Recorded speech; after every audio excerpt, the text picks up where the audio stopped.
pain, thou art not an evil. He had, moreover, looked upon the customs officer wounded to death, and, whether from heat of blood produced by the encounter, or the chill of human sentiment, this sight had made but slight impression upon him.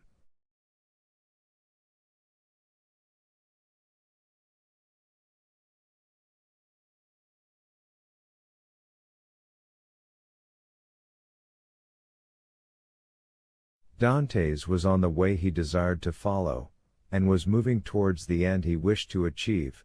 His heart was in a fair way of petrifying in his bosom.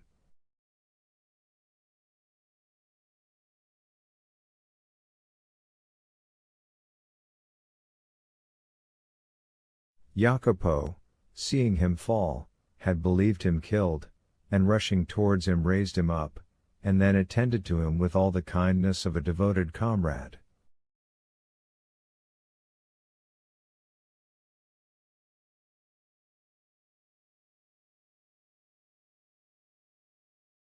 This world was not then so good as Dr. Pangloss believed it, neither was it so wicked as Dante's thought it, since this man, who had nothing to expect from his comrade but the inheritance of his share of the prize money, manifested so much sorrow when he saw him fall.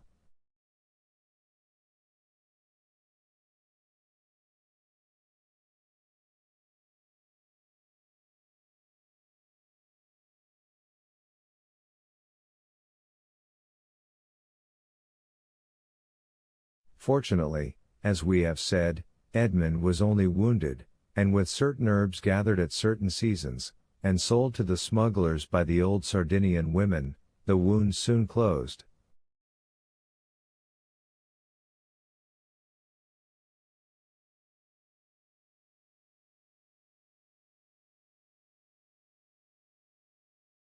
Edmund then resolved to try Jacopo, and offered him in return for his attention a share of his prize money, but Jacopo refused it indignantly.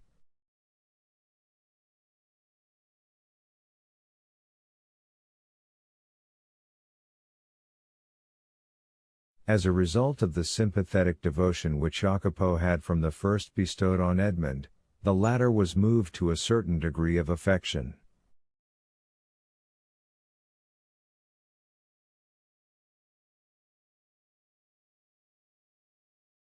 But this sufficed for Jacopo, who instinctively felt that Edmund had a right to superiority of position, a superiority which Edmund had concealed from all others.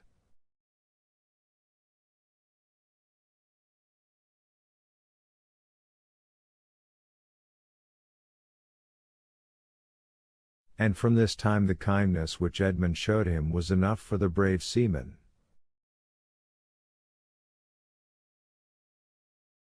Then in the long days on board ship, when the vessel, gliding on with security over the azure sea, required no care but the hand of the helmsman, thanks to the favorable winds that swelled her sails, Edmund, with a chart in his hand, became the instructor of Jacopo, as the poor Abbé Faria had been his tutor.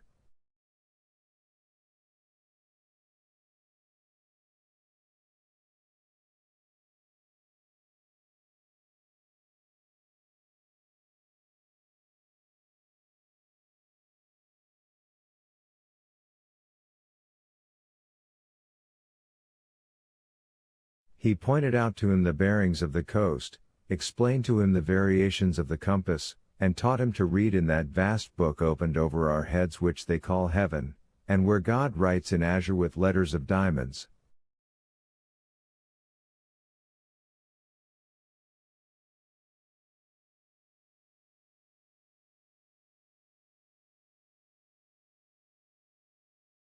And when Jacopo inquired of him, "What is the use of teaching all these things to a poor sailor like me?" Edmund replied, "Who knows? You may one day be the captain of a vessel. Your fellow countryman, Bonaparte, became emperor."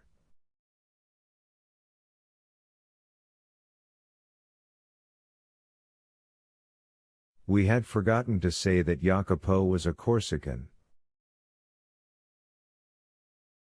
2 months and a half elapsed in these trips, and Edmund had become as skillful a coaster as he had been a hardy seaman. He had formed an acquaintance with all the smugglers on the coast, and learned all the Masonic signs by which these half-pirates recognize each other.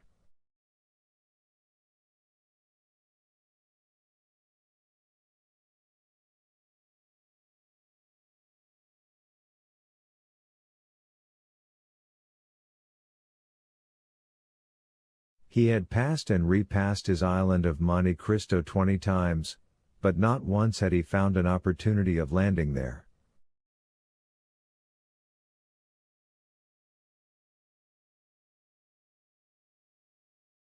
He then formed a resolution. As soon as his engagement with the patron of the young Amelia ended, he would hire a small vessel on his own account, for in his several voyages he had amassed 100 piastres, and under some pretext land at the island of Monte Cristo.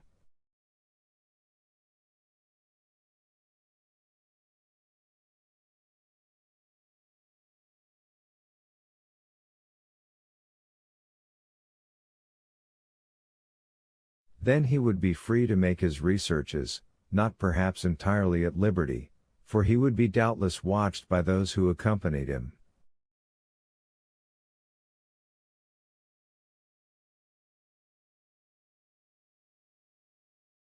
But in this world we must risk something. Prison had made Edmund prudent, and he was desirous of running no risk whatever.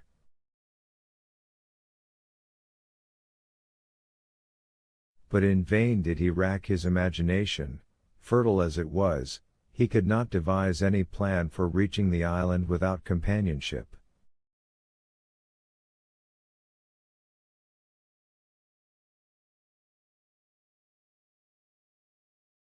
Dantes was tossed about on these doubts and wishes, when the patron, who had great confidence in him, and was very desirous of retaining him in his service, took him by the arm one evening and led him to a tavern on the Via del Oglio, where the leading smugglers of Leghorn used to congregate and discuss affairs connected with their trade.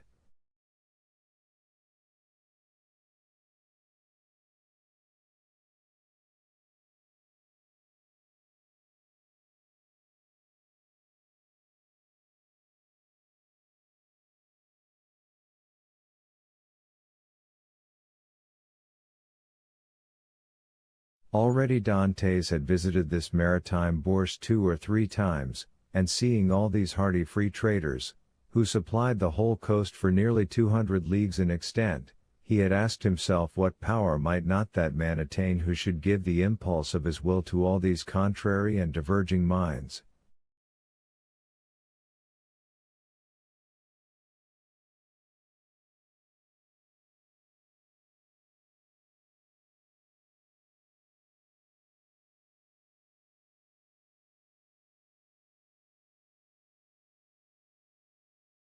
This time it was a great matter that was under discussion, connected with a vessel laden with Turkey carpets, stuffs of the Levant, and cashmeres. It was necessary to find some neutral ground on which an exchange could be made, and then to try and land these goods on the coast of France.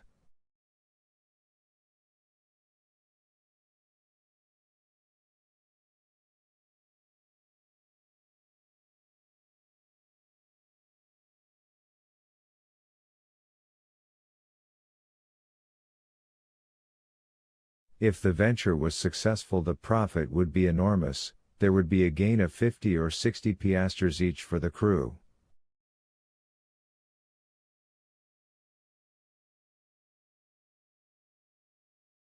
The patron of the young Amelia proposed as a place of landing the island of Monte Cristo, which being completely deserted, and having neither soldiers nor revenue officers, seemed to have been placed in the midst of the ocean since the time of the heathen Olympus by Mercury, the god of merchants and robbers, classes of mankind which we in modern times have separated if not made distinct, but which antiquity appears to have included in the same category.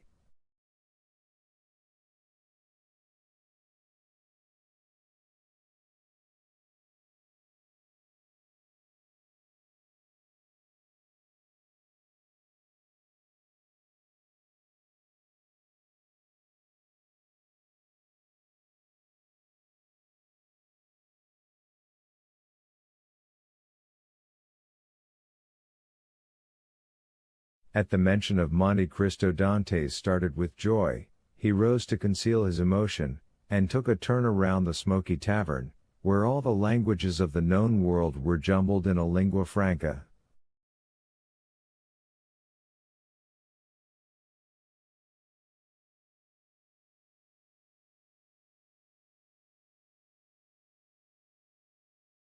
When he again joined the two persons who had been discussing the matter, it had been decided that they should touch at Monte Cristo and set out on the following night.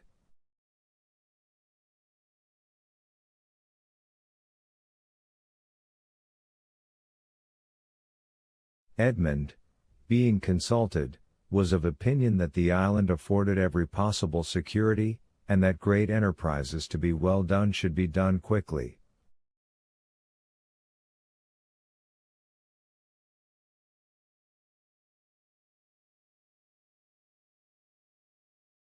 Nothing then was altered in the plan, and orders were given to get under way next night, and, wind and weather permitting, to make the neutral island by the following day.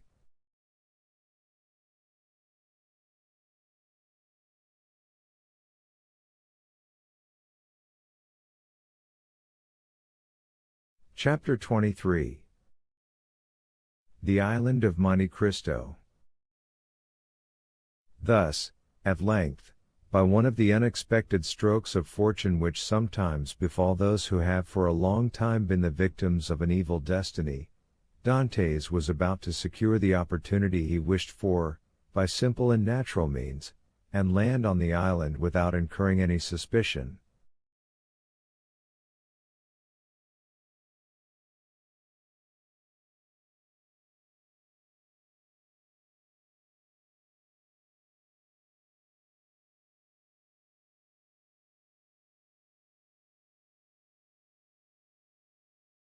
One night more and he would be on his way.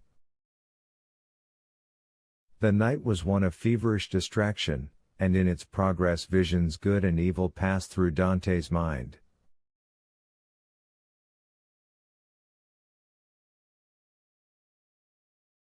If he closed his eyes, he saw Cardinal Spada's letter written on the wall in characters of flame.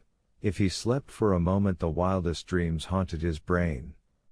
He ascended into grottos paved with emeralds, with panels of rubies, and the roof glowing with diamond stalactites.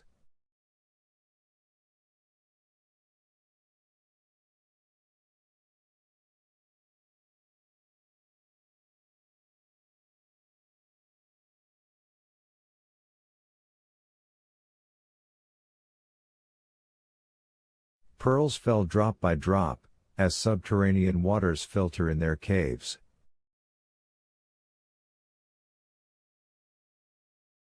Edmund, amazed, wonder-struck, filled his pockets with the radiant gems and then returned to daylight, when he discovered that his prizes had all changed into common pebbles.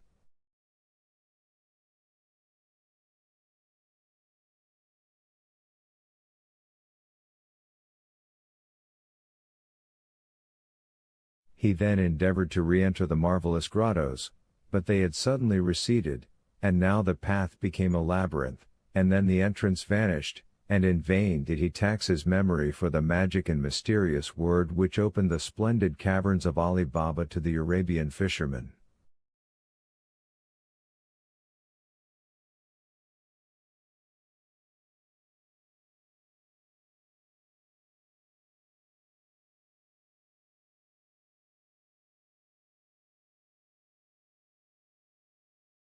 All was useless, the treasure disappeared, and had again reverted to the genii from whom for a moment he had hoped to carry it off.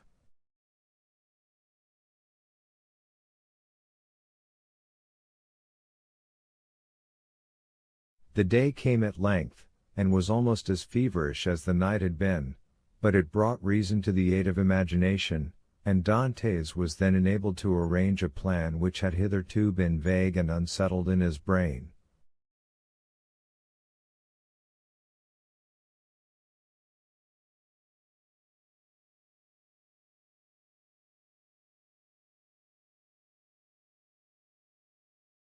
Night came, and with it the preparation for departure, and these preparations served to conceal Dante's agitation.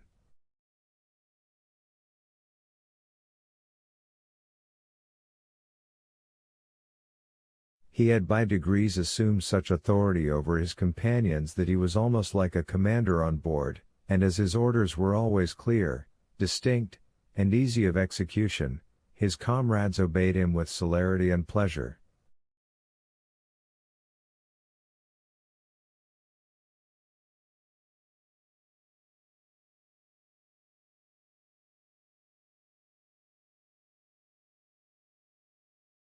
The old patron did not interfere, for he too had recognized the superiority of Dante's over the crew and himself. He saw in the young man his natural successor, and regretted that he had not a daughter, that he might have bound Edmund to him by a more secure alliance.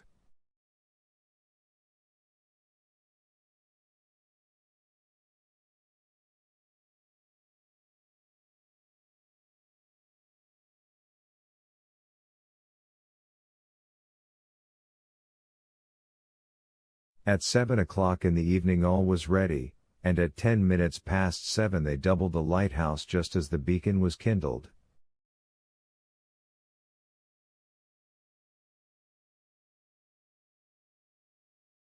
The sea was calm, and, with a fresh breeze from the southeast, they sailed beneath a bright blue sky, in which God also lighted up in turn his beacon lights, each of which is a world.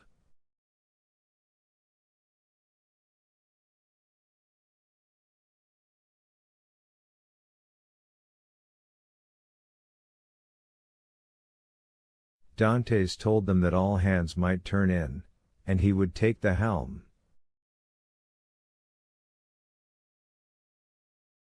When the Maltese, for so they called Dantes, had said this, it was sufficient, and all went to their bunks contentedly.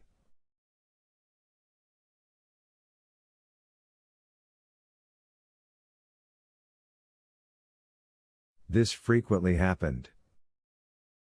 Dantes, cast from solitude into the world, frequently experienced an imperious desire for solitude, and what solitude is more complete, or more poetical, than that of a ship floating in isolation on the sea during the obscurity of the night, in the silence of immensity, and under the eye of heaven?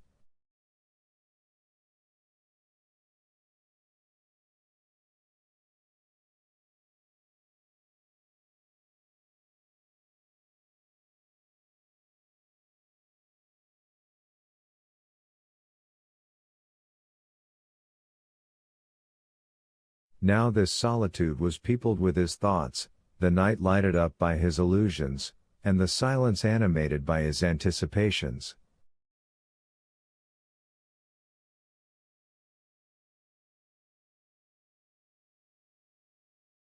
When the patron awoke, the vessel was hurrying on with every sail set, and every sail full with the breeze.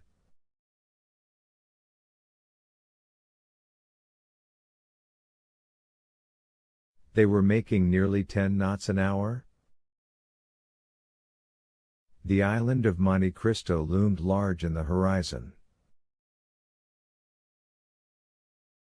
Edmund resigned the lugger to the master's care, and went and lay down in his hammock, but, in spite of a sleepless night, he could not close his eyes for a moment.